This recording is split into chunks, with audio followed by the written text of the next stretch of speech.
Baby, it's time to ride the funk train. And this is the second video I'm releasing on Christmas morning. Welcome to the mothership. I want you to feel the love. We have a lot of love up here flying above the earth in our spaceship of funk and disco, and we want it to radiate to you this morning. Sometimes the holidays are a little weird. Sometimes people don't, expectations aren't met, or you're fighting with somebody, or maybe you've lost somebody and it's a sad time. I'm here to try to infuse some funk. I will be your funk friend. We will go ghost hunting together. We'll make a movie. I'll put you in one of the, extra spot, if you're not too ugly. We'll go wrestle some of your enemies, and I'll show you how to put people in the funky figure 4. We'll do all that stuff, but first we're going to talk about Atari this morning, on Christmas morning, because Atari has released a bundle, and on their website they released a deal where you can get all 9 games for a pretty good price. Did you do that? Did you get all 9 7800 plus games that Atari released officially last year and this year together? There was 3 last year and 6 this year. It was exciting. Right now, on Christmas morning, I'm going to rank the 9 brand new Atari 7800 plus games, and we'll see if you agree. Since the beginning of time, there's only been one website with the Bobalons to claim every game reviewed when it came to the Pro System, and that's Atari7800forever.com. But now it's time to get on that YouTube trip, babies. And who am I? I'm Funkmaster V, musician, ghost hunter, hat flipper, pro wrestler, comedian, actor, filmmaker, and I'm going to take you on a whirlwind tour of all things cool about Atari and the Atari 7800 with a podcast, news, even new crap. Baby, are you ready to get your groove on? Because it's about to get funky up in here.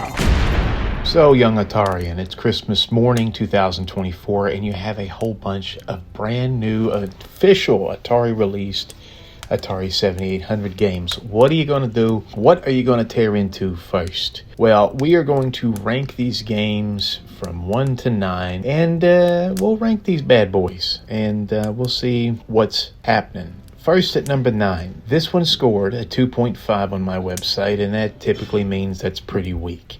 However, I love this game. Fatal Run is a racing combat game, the only one on the system, and they're remaking it this year, 2025 actually, for the Atari VCS and other systems, which I'm excited about that. But this is a post-apocalyptic kind of Mad Max vibe Atari game where you go from 1 to 32 cities, delivering a vaccine to save the world from some sort of terrorist radiation released in the atmosphere type thing. It's kind of boring because, hey, you're driving a lot in this really lame-looking red hatchback, but it features one of the most insane scenes in Atari history, one of these cinematic scenes where it shows old people, hot dog vendors, and the hot cheerleaders exploding and turning into tombstones. You're armed to the teeth with machine guns and rockets and oil slicks and smoke screens and force fields, and you take on this mysterious, pretty inept road gang that's trying to slow you down. This has the best ending scene of any Atari 7800 game in the original library. I dig it. It's not the best game in the world. In fact, it'll probably bore most people. But in the end, Fatal Run is worth kicking the tires on.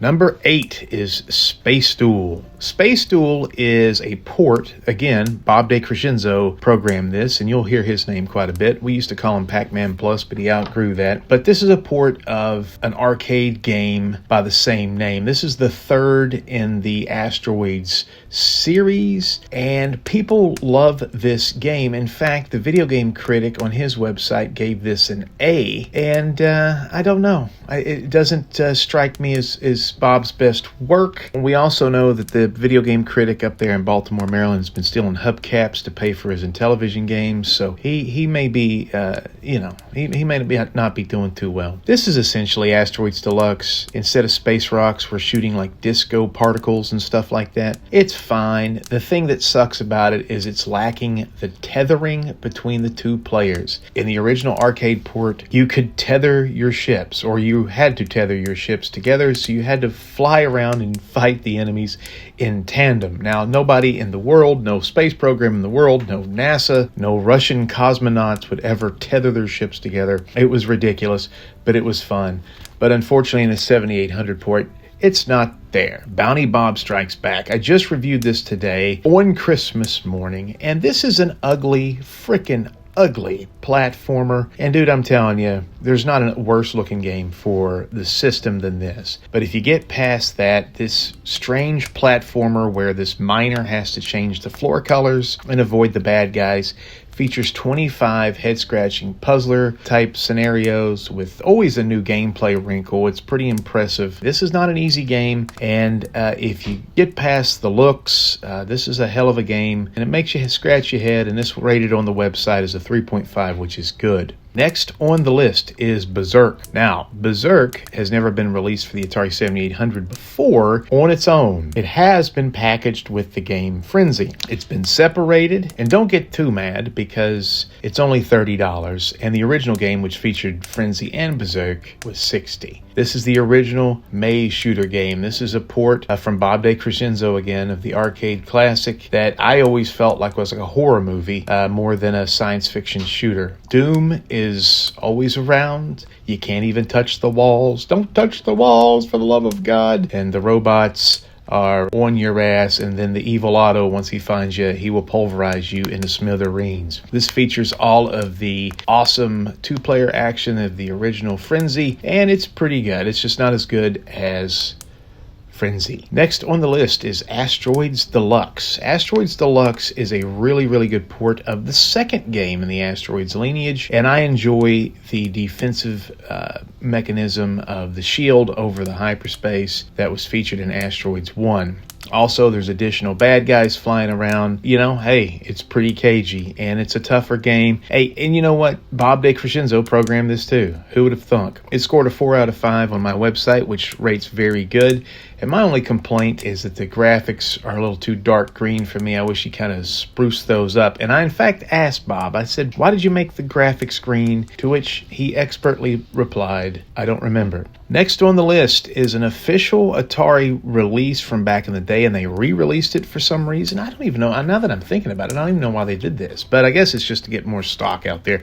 This is Food Fight, which is a port of a great arcade game. This is a Twitch action game where you're taking Charlie Chuck from the right-hand side of the screen, and you're trying to get him to the left-hand side of the screen where he can devour an ice cream cone. Along the way, he's got to avoid the chefs at the carnival or the county fair. I'm not even sure what chefs are doing at a county fair. Have you ever eaten food at a county fair? I've never seen a chef there. But these guys are throwing all sorts of food at this guy, and you got to evade it. This is a simple game, but it's really fun. And along the way, Charlie Chuck has to avoid the chefs, the food, and type 2 diabetes on his way to getting a very high A1C. One of the most infamous games in the Atari 7800 library is Ninja Golf. Everybody likes Ninja Golf just because it's so silly. It conflates golf and ninjutsu, which most people suck at both. But this is about 90% more fighting game than golf game. In fact, the golf is just basically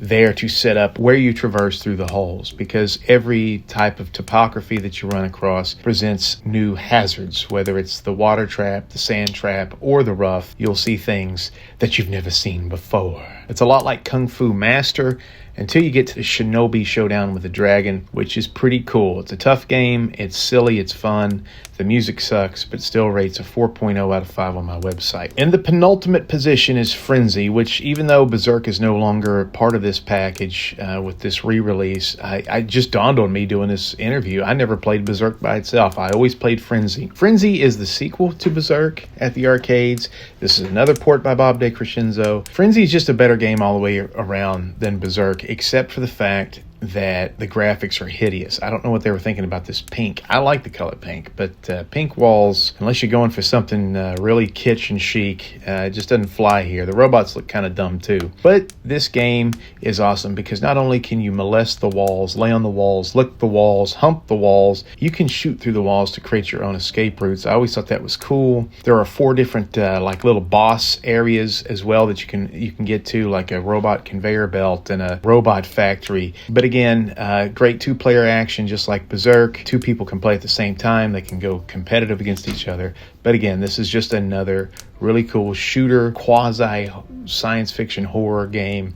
One of the best games of all time, and it scores an excellent rating. The number one game on this list scores a perfect score over at Atari7800forever.com, and it was the pack-in game with the bundle. Again, Bob DeCrescenzo, Bobby Clark and company made this platformer. This is a great game to be a pack-in cartridge because this kind of mirrors like Super Mario Brothers being the pack-in game with the NES. It's a platformer, but this one's more of a run and gun. Bentley Bear can jump his ass off, but this brother, he can chuck them gems, and those gems are mighty powerful, and they rip the flesh and the hair and the boogers and the butts off of the bad guys as he traverses 5 different worlds that has 8 levels each. This game is huge. It's filled with warp pipes. It's filled with extra men, clever ideas, parallax scrolling, hidden areas, and boss battles at the end of each world. This is one of the best games for the Atari. However, I want you guys to realize that if you buy the Atari 7800 Plus and it comes with these awesome pack-in game pads, that this game kind of sucks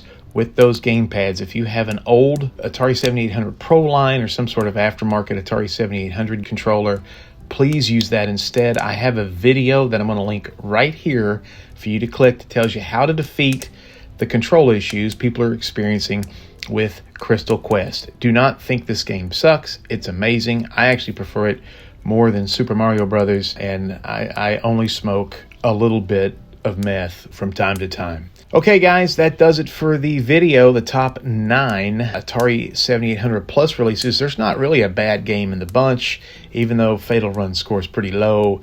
It is silly fun. And again, seeing a cheerleader explode in front of your eyes is kind of fun to watch. Not in real life. That would be horrible. Make sure you check out my website, Atari7800forever.com. I discovered a brand new code for Bounty Bob Strikes Back. You'll want to check that out. Go to the website and look at that, and also look at all the reviews. I've reviewed every 7800 game that I've ever gotten my mitts on, and I will continue to do so until I die of old age, loneliness, or inverted penis, whichever one will get me first. Make sure you check out bigandfunkyproductions.com. We make horror comedies, horror movies, comedies, and TV shows, travel shows, paranormal shows, and we have a lot of sketch comedy too. Check that out, and be sure to stay tuned for us to finish the top 100 Atari games of all time. I can't wait to take you on that journey. Hold my hand. We will float through the skies together into the land of funk.